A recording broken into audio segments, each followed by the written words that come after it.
하나님한테 용서를 받아야 하고 또 서로 교우들 간에 서로 용서하는 것. 이것이 굉장히 어려운 문제라고 저는 생각합니다. 그래서 제가요 첫 부분에는 모든 사람들이 다 용서가 필요하다 그런 주제를 좀 생각합니다. 여기 로마서 3장에 여러분들이 아시는 말씀 모든 사람이 죄를 범하였음에 하나님의 영광에 이르지 못하더니 그랬습니다. 그래서 모든 사람이라 그랬어요. 근데 혹시 어떤 사람들은 성자 같은 사람도 죄가 있을까? 근데 성경에는 신약과 구약에도 다 죄를 범하고 용서가 필요하다 그런 말씀들이 여러 군데 있습니다. 근데 로마서 3장을 바울이 쓰면서 이 시편에 있는 말씀을 인용했어요. 시편 14편에 거기도 여호와께서 하늘에서 인상을 보고 살피시사 지각이 있어 하나님을 찾는 자가 있는가 보려 하신즉 3절에 보면 다 치우쳐 함께 더러운 자가 되고 선을 행하는 자가 없으니 하나도 없도다 그랬습니다. 그래서 구약에도 우리가 이게 다윗이 쓴 말씀인데 시편인데 하나님께서 보시니까 하나님을 찾는 자가 한 명도 없고 다 더럽다 그랬습니다. 그래서 여러분들이 생각할 때 성경에 그래도 깨끗하게 산 사람들이 있어요. 여러분들이 생각하실 때 다니엘이나 욥이나 뭐 특히 이 스데반 이런 분들 근데 요셉 같은 이런 사람들도 죄인인가? 근데 이 성경 말씀에 보면 그분들도 다 죄인입니다. 왜 그러면 이 요셉 같은 경우는 왜 잘못이 기록되지 않는가? 저는 그런 생각을 좀 해봤어요. 요셉은 이게 거의 완전하더라고요. 욥도 거의 완전하다고 그랬는데.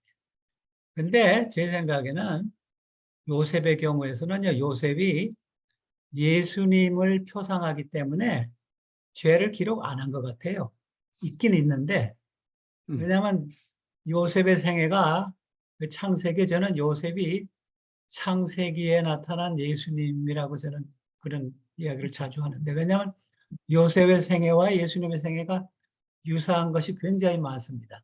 여러분들이 한번 창세기를 읽으면서 비교해보세요. 저는 한 30가지를 아주 유사한 게 찾았는데, 그래서 요셉의 경우에도 죄가 있지만 기록하지 않을 뿐이지 죄는 다 있다. 욥도 나중에 자기가 회개하고 아주 자기의 죄를 자복한다 그런 말씀이 욥기 42장 마지막에 나옵니다.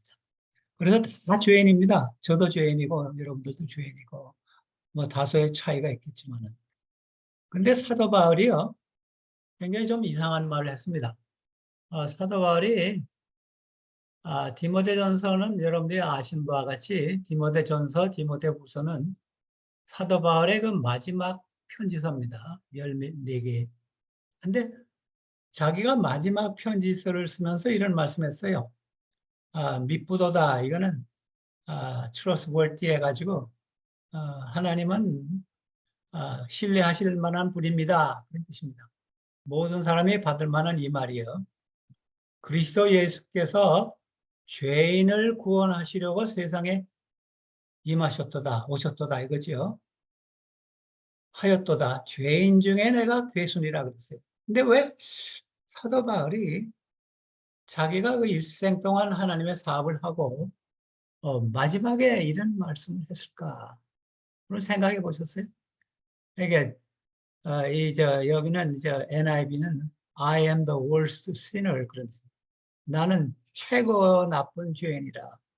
그 다음에 킹 제임스에는 chief sinner라고 했어요. 근데 그거 좀 이상하잖아요. 근데 제가요 사도 바울의 그 글을 살펴보니까 고린도전서 15장 9절에는요 파워포인트는 없지만 자기가 사도 중에 작은 자라 그랬어요. 사도. 그러니까 베드로와 요한과 뭐 이런 사도들 중에는 좀 못한 사람이라 그런 약간의 자부심을 가진 것 같아요. 근데 에베소 3장에는요, 3장 8절인데, 조금 세월이 지난다면 그래도 내가 성도 중에는 좀 작은 자라 조금 더 겸손해졌어요. 근데 이 마지막에는 내가 죄인 중에 괴수라. 왜 그랬을까요? 여러분들이 우리가 예수님에게 가까이 가면 갈수록 자기가 죄인인 것을 더 절실히 느낍니다. 예수님의 그 깨끗한 성품, 예수님의 그 아주 고결한 거기에 자기를 비교해 볼 때 자기는 더 죄인이라는 것을 느끼게 되는 겁니다. 그래서 내가 사도 바울이 내가 예수님이 세상의 죄인을 구원하러 오셨는데 그 죄인 중에 내가 최고 죄인이라 아마 이런 마지막에 그 고백을 한 것 같습니다. 성경에서요. 그러면 하나님의 그 용서에 대해서 우리가 좀 생각해. 근데 이사야 그 55장에 보면요. 이사야 55장 7절. 악인은 그의 길을 불의한 자는 그의 생각을 버리고 여호와께 돌아오라 하나님에게 돌아오라. 그리하면 그가 긍휼히 여기시리라. 우리 하나님께 돌아오라. 그가 너그럽게 용서하시리라. 이제 킹 제임스 번역에는요. He will abundantly pardon 그랬어요. 이제 아주 풍성하게 너그럽게 하나님께서 우리 죄를 용서하시는 것을 이렇게 달갑게 여기시지는 않아요. 하나님도 많은 분들은 하나님은 좀 엄하신 하나님이라고 생각하는데 전혀 그런 하나님이 아니십니다. 이게 호소합니다. 하나님께 돌아오라. 우리 하나님은 죄를 즐겨 너그럽게 용서하시는 분이다. 그래서 우리가 하나님의 그 용서 우리가 참 감사하며 생활해야 되겠습니다. 그래서 근데 저는 이 미가서 7장 19절 말씀을 아주 좋아합니다. 제가 특별한 경험이 있기 때문에 이 말씀을 좋아하는데 미가란 뜻은 누가 우리 하나님과 같은가 그런 의미인데 하나님의 용서를 이렇게 표현했어요. 우리를 불쌍히 여기셔서 우리의 죄악을 발로 밟으시고 우리의 모든 죄를 깊은 바다에 던지시리로다. 여러분들이 이 바다 제가 필리핀 괌에 선교사로 갔을 때 한 3번 갔다 왔습니다. 어떤 장로님과 같이 2번째인가 갔을 때 이 세계에서 제일 깊은 바다가 저기 있다고 보여주시더라고요. 필리핀하고 괌 사이에 있는 바다인데 사람들이 이름을 지었어요. 챌린저 딥이라고 그랬어요. 도전해 볼 만한 깊은 곳. 근데 이 챌린저 딥이 36,200피트입니다. 근데 여러분 에베레스트 산은 얼마인지 아세요? 29,032피트예요. 그래서 에베레스트 산을 그 챌린저 딥에 넣으면요. 7,168피트가 더 모자라요. 그러니까 이 깊은 바다 들어가는 것이 굉장히 더 어려워요. 그래서 챌린지 DB에 들어갔다 온 사람은 몇 명 안 됩니다. 근데 에베레스트 산을 많은 사람들이 정복했잖아요. 근데 하나님께서 우리의 죄악을 용서하는 그 사한 죄악을 산 위에 던지땅 그러고 바다에 던지는 게 바다는 들어갈 수 없어 사람들이 너무 이 수압이 세가지고 그래서 참 근데 하나님이 발로 밟으시고 근데 이걸 의인화라 그럽니다. 하나님을 사람같이 표현했어요. 하나님께서 우리 같이 그렇게 발로 밟고 하는 건 사실 그렇지는 않죠. 근데 우리가 잘 이해하도록 이런 말씀 하셨어요. 그래서 참 하나님께서도 우리 용서하시기를 아주 즐겨 하시는 하나님이십니다. 하나님은 결코 아주 성난 그런 아버지 같은 그런 하나님이 아닙니다. 그래서 네, 여러분들이요. 마태복음 18장에 이사야 1장 88절에 여호와께서 말씀하시되 오라 우리가 서로 변론하자. 이게 이 말씀을 보면 하나님은 굉장히 논리적이고 굉장히 그 순리적인 것 같아요. 서로 변론하자. 하나님께서 이렇게 하십니다. 너희 죄가 주홍 같을지라도 눈과 같이 희어질 것이요 진홍같이 붉을지라도 양털같이 되리라. 여러분 이런 말씀을 좀 외우세요. 우리 하나님 오라. 예, 하나님께서 호소하시는 겁니다. 서로 변론하자. 강요가 없으시는 하나님. 너희 죄가 주홍 같을지라도 눈과 같이 희어질 것이요. 근데 발레스타인 지방에는요, 눈이 안 왔어요. 근데 하나님께서 이 눈을 펴내면서 눈은 희다 하면서 이런 말씀하셨어요. 또 진홍같이 붉을지라도 양털은 사람들이 잘 알았겠죠. 양털같이 되리라. 이런 아주 호소의 말씀을 했습니다. 여러분들은 다른 사람들의 잘못과 하나님께서 우리의 잘못을 얼마나 자주 용서하실까? 몇 번이나 용서하실까? 저는 그 생각을 하면서 그 마태복음 18장 9번부에 보면 베드로가 예수님에게 질문했습니다. 제가 형제가 저에게 잘못하면 몇 번 용서해 줄까요? 근데 이 베드로는요, 그 당시 랍비는 3번 용서하라 그런 말이 있었는데, 3번에다가 3번 더하고 하나 더해서 7번. 내가 7번 할까요? 그러니까 예수님께서 이 말씀하셨죠. 7번뿐 아니라 7번을 70번까지 할지니라. 어떤 번역에는 77번이라 그러는데, 그러면 40, 450번 하고 451번 때는 하지 말라는 뜻입니까? 아니면 77번 하고 78번째는 no way 그런 의미가 아니죠.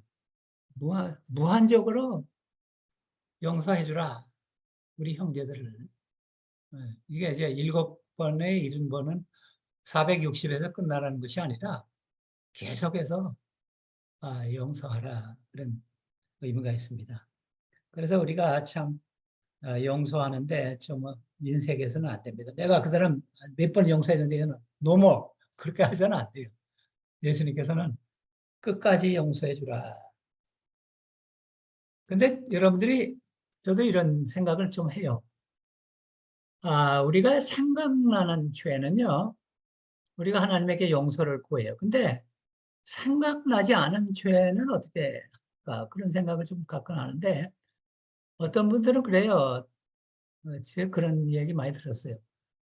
여러분들이 그 죄를 생각나는 거를 말하기 전에는 용서 하나님께 특별하게 구하기 전에 하나님께 용서하지 않는다. 근데 성경에는 그런 가르친 것 같지 않아요. 왜냐하면 제가 시편 103편 말씀이요. 그가 내 모든 죄악을 사하시며 이게 모든 죄악을 사하시며 내 모든 병을 고치시며 이 구약에서는 그 당시에 병과 죄악을 거의 동일시하게 생각했는데 그래서 이게 모든 죄악이라 그랬어요. 저 신약에도 이런 말씀이 나옵니다. 근데 그래서 여러분들이 기도하실 때 물론 생각나는 건 하나님께 특별히 용서를 구하시고 그런 기도 하셔도 돼요. 혹시 생각나지 않고 진주에 그것도 용서해 주십시오. 왜냐하면 하나님께서 모든 죄악을 용서해 주신다고 하시지 않았습니까? 그런 약속을 믿으시고 그런 기도도 하셔야 돼요. 생각나지 않은 죄까지 용서해 주세요. 제가요 예수님의 용서, 이제 신약에 와서는 예수님의 용서에 대해서 생각할 때 저는 이 요한복음 8장에 있는 그 기사, 요한복음 8장에 그다음에 여기 이사야 55장 오라 너희 목마른 자들아 물러나오라 돈 없는 자도 나오라 너희는 와서 사 먹되 돈 없이 값 없이 와서 포도주와 젖을 사라. 그래서 용서는 하나님의 용서는요 무상입니다. 그래서 아, 값이 없어요. 아, 제가 이제 무디 선생의 그 예화를 가끔 생각하는데 이 무디가 시카고 지역에서 유명한 전도자였는데 한 번은 이 용서에 대해서 설교를 하니까 그 회중 중에 한 분이 주지사였어요. 주지사. 주지사가 와가지고 우리 선생님, 제가 우리 주에 아주 흉악범 한 명을 용서해 줘야 되리라 생각합니다. 당신의 설교를 듣고 내가 용서해야 되겠습니다. 그래가지고 사면장을 써가지고 무디에게 줬어요. 당신이 이걸 가지고 그 죄인을 찾아가라고. 그래서 무디가 그 죄인을 찾아갔어요. 찾아가서 이 주지사가 너에게 4만 명을 준다. 그럼 제가 뭐 해야 됩니까? 이거는 무상이라고. 너는 나가서 선량한 시민으로 살면 된다 그랬어요. 그러면서 무디 선생이 또 한마디 했습니다. 이제 너의 죄는 온 우주의 주지사이신 예수님께서 용서해 주셨으니까 나가서 선량한 시민이 되라. 무료로 온 우주의 주지사께서 내 모든 죄를 용서해 줬다. 그런 예화가 있습니다. 그래서 하나님께서 우리 용서하시는 것은요, 우리의 공로나 우리의 노력이나 이것이 아니라 무상으로 해주신다 그랬어요. 돈 없이 살아 용서를 주신다 그랬어요. 근데 예수님의 용서에 대해서는 제가 이 요한복음 8장에 있는 말씀 생각합니다. 여러분이 요한복음 8장의 유명한 기사지요. 그 가늠한 여자를 잡아가지고 예수님에게 돌로 치려고 그랬어요. 근데 예수님께서 글을 쓰고 아마 글 가운데는 그 돌로 치려는 사람들의 죄가 기록되어 있었다 우리가 이렇게 믿죠. 근데 마지막으로 이 여인에게 했어요. 이런 말씀하셨잖아요. 11절에 보면 대답하되 이게 누가 있느냐 그러니까 예수님께서 여자가 대답하되 아무도 없습니다. 예수께서 이르시되 나도 너를 정죄하지 않았노니 가서 다시는 죄를 범하지 말라 하시니라. 근데 여러분 이거 생각해 보세요. 이 기사에서요. 죄 없는 사람은 예수님밖에 없습니다. 그 다 모여 그 여자를 돌로 치려는 사람들 다 죄가 있어요. 근데 죄 없는 사람이 치라 그러는데 사실 이 여자를 정죄하고 돌로 던질 사람은 예수님 뿐이에요. 근데 예수님이 뭐라 그랬어요? 나도 너를 정죄하지 않으니. 내가 너를 돌로 칠 수 있지만 나는 너를 용서하겠다. 그래서 가서 다시는 죄를 짓지 말라. 이런 권면을 하고 보냈습니다. 그래서 예수님도 우리에게 용서하시기를 즐겨 하시는 분입니다. 여러분들이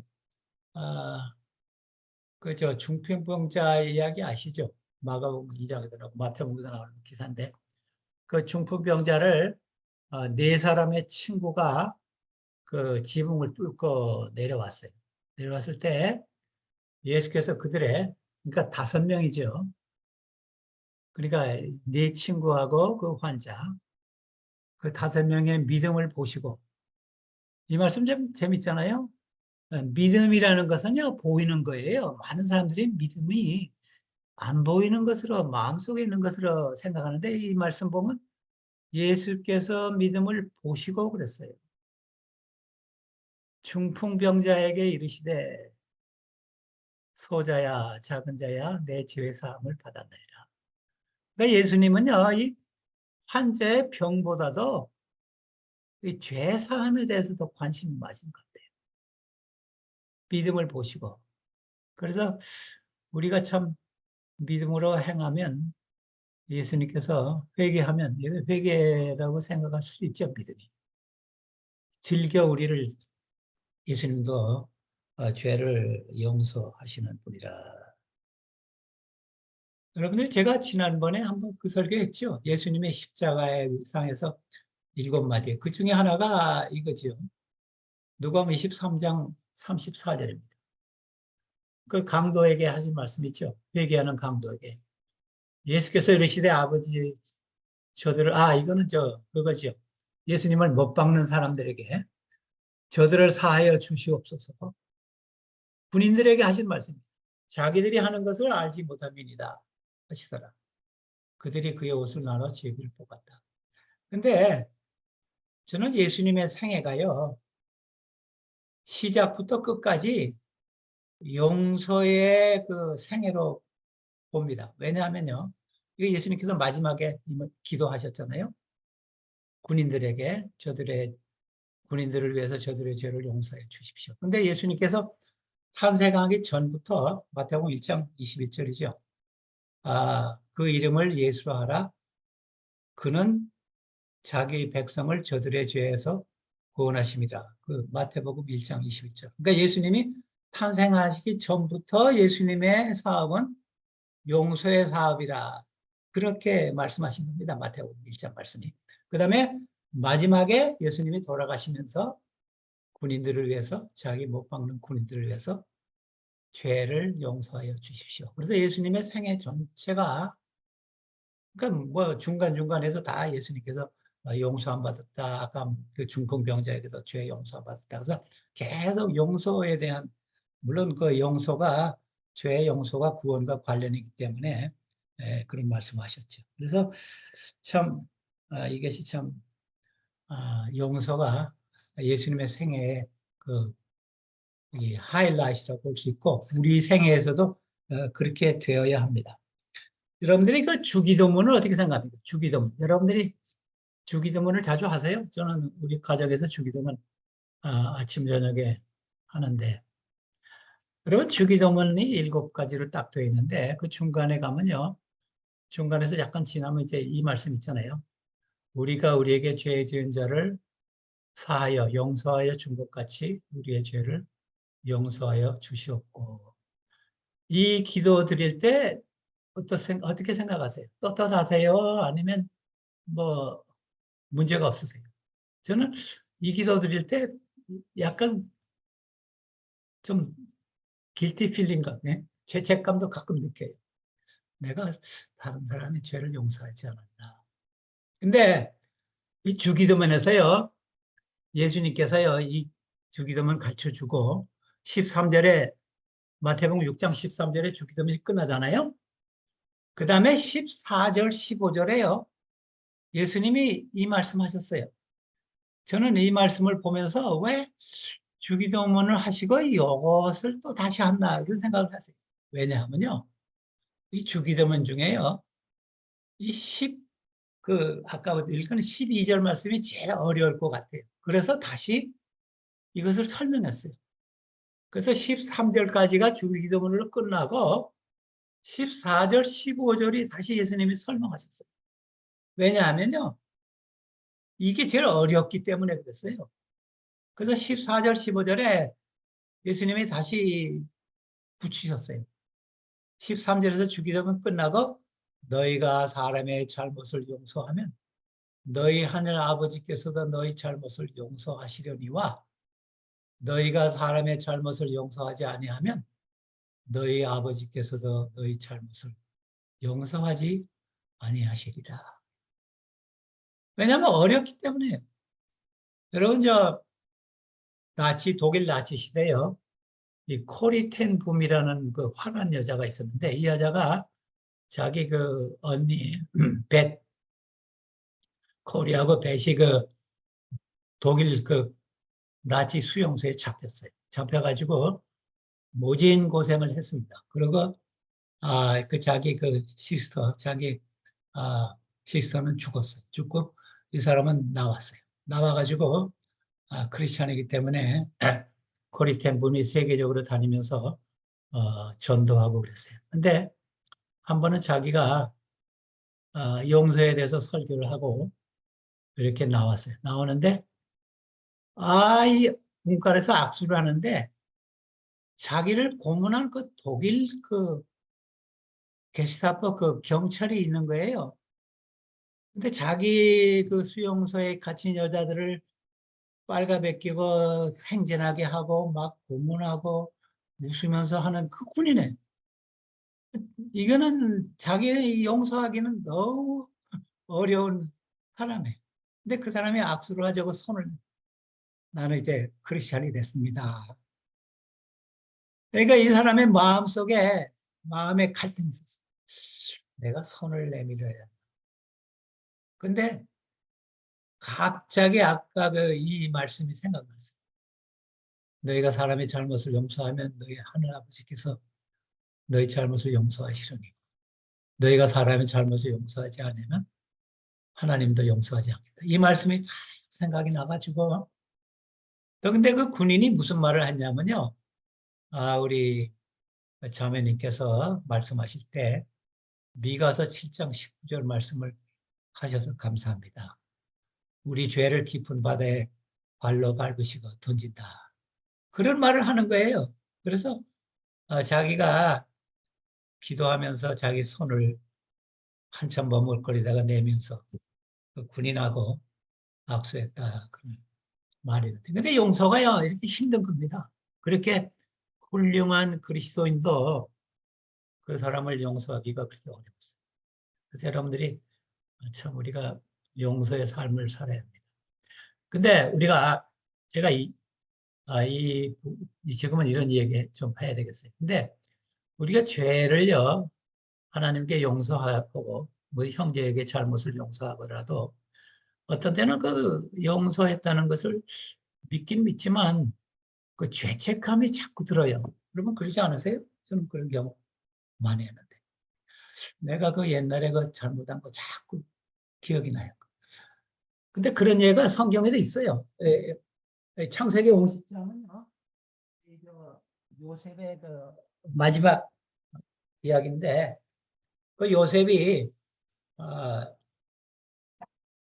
50장 17절 말씀입니다. 너희는 이같이 요셉에게 이르라. 이거 요셉의 형들이 아마 베냐민 같아요. 베냐민하고 요셉의 친구들을 보냈어요. 가서 이 말을 하라고 했어요. 내 형들이 내게 악을 행하였을지라도 10명의 형이죠. 이제 바라건대 그의 허물과 죄를 용서하라 하셨나니 당신 아버지의 하나님의 종들인 우리 죄를 용서하소서. 그러니까 야곱이죠. 하며 요셉이 그들이 그에게 하는 말을 들을 때 울었더라. 여러분 이 기사는요. 지금 야곱이요. 금방 죽었어요. 아버지가 죽었어요. 죽고 나서 요셉의 형들이요. 요셉이 이제 분명히 우리에게 보복할 것이다. 그런 생각을 했어요. 그래서 이 베냐민, 요셉이 베냐민을 좋아하니까 아마 성경에는 없지만 저는 베냐민이라고 생각해요. 베냐민하고 요셉의 친구들을 보내서 요셉에게 이런 말했어요. 우리가 잘못했는데 용서해 주세요. 그러니까 요셉이 그 말을 듣고 너무 슬펐다 그랬어요. 울었다 그랬어요. 성경에 저기 창세기 보면 요셉이 눈물을 많이 흘렸습니다. 베냐민을 만났을 때도 울었고요. 여러 번 울었어요. 근데 여기서 이 마지막 울음인데 왜 울었을까요? 이 요셉이 아버지 야곱과 함께 17년을 같이 살았어요. 근데 요셉이 이 형들을 언제 용서했다고 생각하세요? 저는요, 요셉이 자기 형들을 떠날 때 벌써 다 용서해 줬어요. 만일 용서하지 않았다면요, 요셉이 총리 대신 됐을 때 그 형들 잡아올 수 있었어요. 그 자기 살던 집 몰랐을까요? 근데 다 미리 용서해 줬어요. 그리고 오랜 세월이 지났는데 이제 와서 또 용서해 달라니까 너무너무 함신한 거예요. 나는 이미 너희들 다 용서해 줬는데 이제 또 용서해 달라냐? 이 하나님 마음을 나타내는 것 같아요. 우리가 죄를 하나님께 고하고 형제에게 고한 다음에 그 생각이 나서 또 용서해 주세요 하면요. 하나님의 심정이 이랬을 거예요. 내가 다 용서해 줬는데 왜 또 그거 구하느냐. 그래서 우리가 이 guilty feeling, 이 죄책감 이것도요. 없애야 합니다. 여러분, 제가요, 이 유사한 말씀이 요한일서 3장에 있어요. 요한일서 3장에 그 전부분은요, 하나님의 사랑과 우리 사랑에 대해서 이야기한 다음에 이런 말씀이 나옵니다. 그래서 3장 20절에 보면요, 우리가 마음의 가책을 받는다 하더라도, 그러니까 guilty feeling, condemn, 우리는 그러한 확신을 가지게 될 것입니다. 이 확신은요, 하나님이 용서해 줬다는 확신입니다. 아니면 구원의 확신이라고도 할 수 있어요. 우리가 잘못을 한 것이 자꾸 우리를 가책을 받는다 하더라도 우리는 하나님께서 용서하셨다는 확신을 가지게 될 것입니다. 왜냐하면요, 하나님은 우리 마음보다 크신 분이고 또 모든 것을 알고 계시기 때문입니다. 그렇게 하지 말라는 겁니다.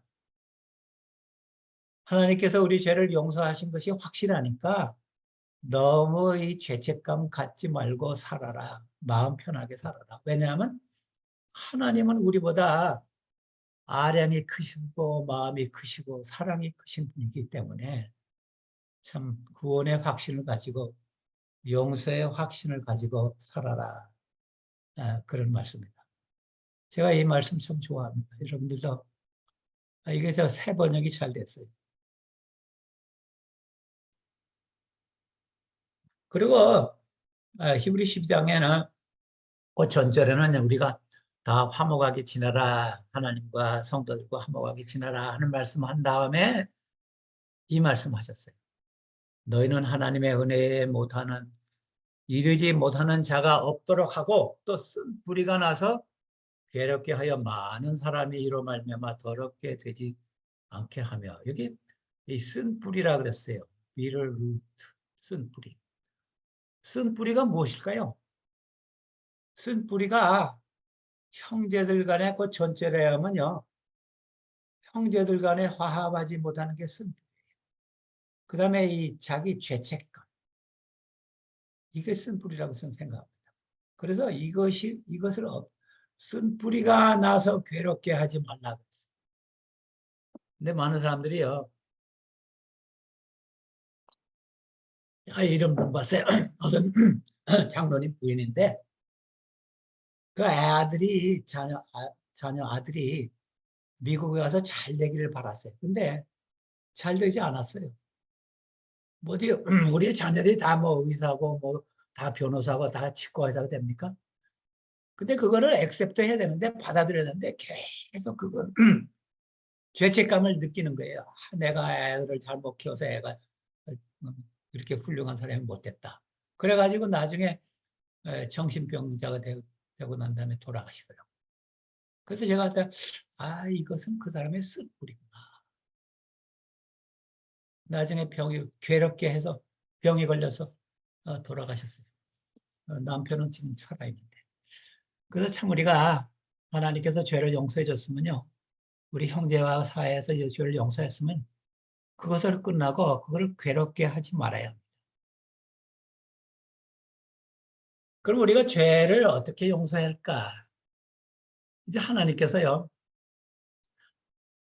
이런 말씀하셨어요. 이사야 43장 25절에 나하고 나는 나를 위하여 내 허물을 도만하는 자니 내 죄를 기억하지 아니하리라. 하나님도 기억 못하는 것이 있습니다. 왜냐하면 우리가 용서하고 잡아간 죄는 하나님도 기억하지 않는다 그랬어요. 근데 사람들은요, 용서해주고 나서도 자꾸 기억해요. 그리고 또 말하고. 근데 우리가 중단해야 됩니다. 그러니까 될 수 있으면 그 사람의 잘못을요, 기억하지 않도록 노력해야 돼요. 뭐 사람이니까 자꾸 생각이 나겠죠. 근데 좀 의도적으로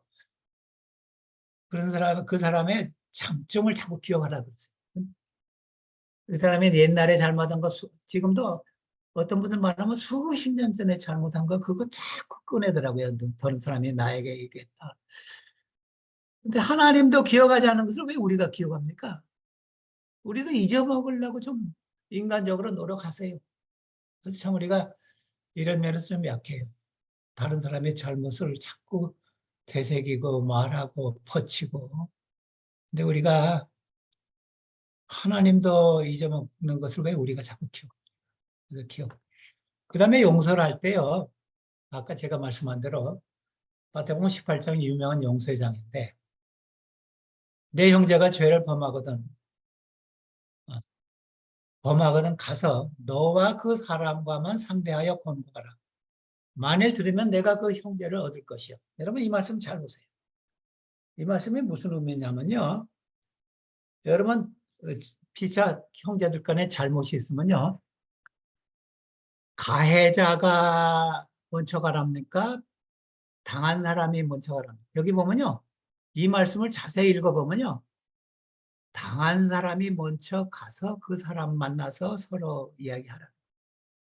좀 이상하잖아요. 우리 인간적인 관계에서는요. 가해자가 용서를 구해야 되잖아요. 근데 이 말씀은 예수님이 반대로 하셨어요. 당한 사람, 죄를 범하거든 너와 그 사람만 상대해서 서로 이야기하고 권고하고 기도하라. 우리가 이렇게 하면 얼마나 많은 문제들이 해소될까 저는 생각해요. 근데 우리는 다른 사람이 잘못하면요. 그 사람한테 가지 않고 어떻게 해요? 다른 사람한테 이야기해요. 제가 그런 경우를 많이 봤어요. 아, 저 형제가 나한테 어쩌다, 저 사람이 나한테 어떤다. 근데 예수님의 권면은 그게 아니에요. 자기가 당했으면요.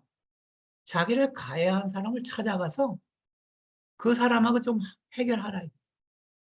우리가 이렇게 하면 참 많은 문제가, 근데 우리는 이렇게 하지 않고 그냥 소문, 제3자에게 이야기하잖아요. 여러분, 이거 한번 해보세요. 우리 형제가 나에게 잘못하고 좋지 않은 말을 하고 했으면 개인적으로 찾아가서 해결하라. 예수님의 권면입니다.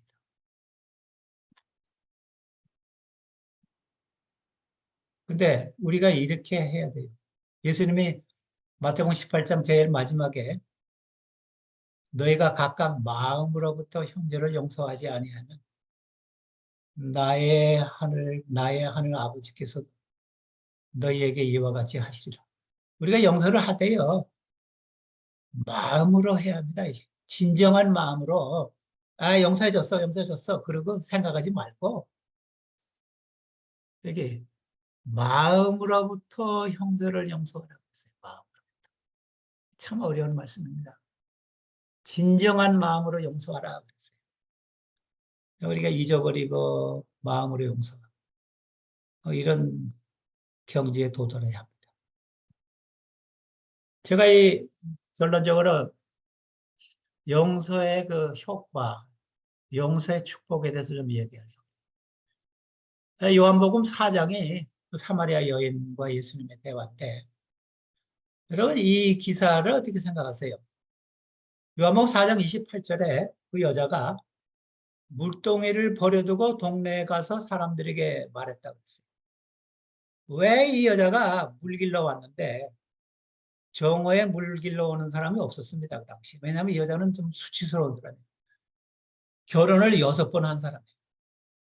그래서 원래 물 길러 왔는데 예수님 만났어요. 근데 예수님하고 한참 대화를 하다가 예수님이 자기 죄를 용서해 줬다고 그랬어요. 기사에는 나오지만 분명히 그랬어요. 왜냐하면 예수님이 그 여자의 죄를 말했으니까. 내가 결혼 6번 했지. 근데 예수님이 용서해 주니까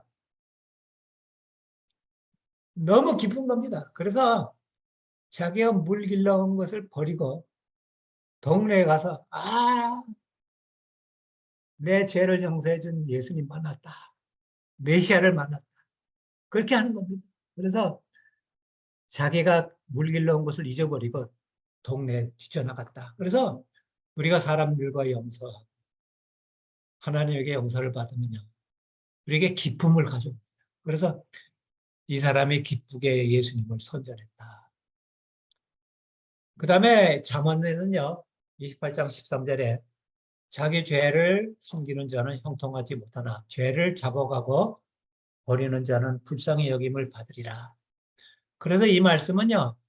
죄를 용서함 받고 형제들과의 화해하는 사람은 형통하겠다 그렇습니다. 마음이 편하고 형통하겠다. 그 다음에 하나님으로부터 불쌍히 여김을 받으리라. 그런 축복들이 옵니다. 형통하고 하나님으로부터 불쌍히 여김을 받는다. 이런 축복이 오는 겁니다. 여러분 로마서 5장 20절 말씀. 율법이 들어오는 것은 죄를 범죄를 더하게 하렵니다. 그러나 죄가 더한 곳에는 은혜가 더욱 넘쳐나니. 이 말씀은 사람들이 좀 오해하고 힘든 말씀인데 이게 무슨 말씀이냐면요. 죄가 많은 곳에 은혜가 넘쳐서 죄를 더 짓지 않게 한다. 그런 뜻입니다. 죄가 많으니까 더 되짓자 은혜가 더 많게 그런 뜻이 아니고 죄가 많은 곳에 은혜가 넘쳐서 죄를 더 짓지 않게 한다. 제가 얼마 전에 우리 집에서 가까운 곳에요. 스탑 사인을 이렇게 모르고 지나갔어요. 이야기하다가. 근데 경찰이 탁 와가지고, 너 스탑 사인에 안 썼지? 그러더라고요. 근데 이 경찰이 참, 뭐라 그러나, 인상이 안 좋아서, 아이고, 오늘 좀 벌금 내겠구나. 그런데 경찰이 한참 죄를 체크하더니, 와서 그냥 가라 그래요. 그래서, 내가 은혜를 입었다. 그러니까 제가 그 다음에는 스톱 사인 꼭 씁니다. 근데 특별히 거기 가서는 더 잘 써요. 왜 그러냐면요. 내가 은혜를 입었기 때문에. 그래서 은혜가 있는 곳에는 죄를 방지하고. 그래서 이 말씀이 죄가 거한 곳에는 은혜가 넘쳐서 더 죄를 짓지 않게 한다. 그런 말씀. 그래서 여러분들이 참 하나님의 용서함 받으면요. 그래서 여기 또 우리 용서하고 형제들과 서로 화해하고 하나님과 용서하는 것은요. 우리 생애를 깨끗게 한다 그랬어요. 요한일서 1장 9절에 만일 우리가 우리의 죄를 자백하면 자백하고 용서함 받으면 그는 하나님은 미쁘시고 충실하시고 의로우사 우리 죄를 용서해 주시고 다음 단계는 뭐라요? 우리 모든 불의에서 깨끗게 하실 것이라. 그래서 성화의 삶을 살도록 인도하신다는 뜻입니다. 우리 죄를 자백하면 우리 죄를 용서해 주실 뿐만 아니라 우리로 하여금 성화의 단계에 들어가게 하신다. 여러분 마지막에 제가 이 마지막 스피치를 했는데 이 에베소 4장은 거의 마지막 부분을 가면요. 그리스도 안에서 새로운 삶을 이야기하면서 4장 32절로 마칩니다. 그래서 제가 이 말씀을 보면 고린도서 13장의 그 사랑의 장과 아주 좀 유사하다 제가 그렇게 생각해요. 왜냐하면 이렇게 잘 보세요. 서로 친절하게 하며 우리 교우들에게 주는 말씀. 불쌍히 여기면 물론 교훈이 아닌 사람에게도 하겠지. 그러니까 세 가지를 말씀했어요. 친절하게 하고 불쌍히 하고 그다음에 마지막으로 뭐라 하세요? 서로 용서하기를 하나님이 그리스도 안에서 너희를 용서하신 것 같이 하라. 여러분 하나님이 그리스도 안에서 우리를 얼마나 용서했어요? 여러분 저 마태복음 18장 아까 제가 얘기했지만 마태복음 18장에서요.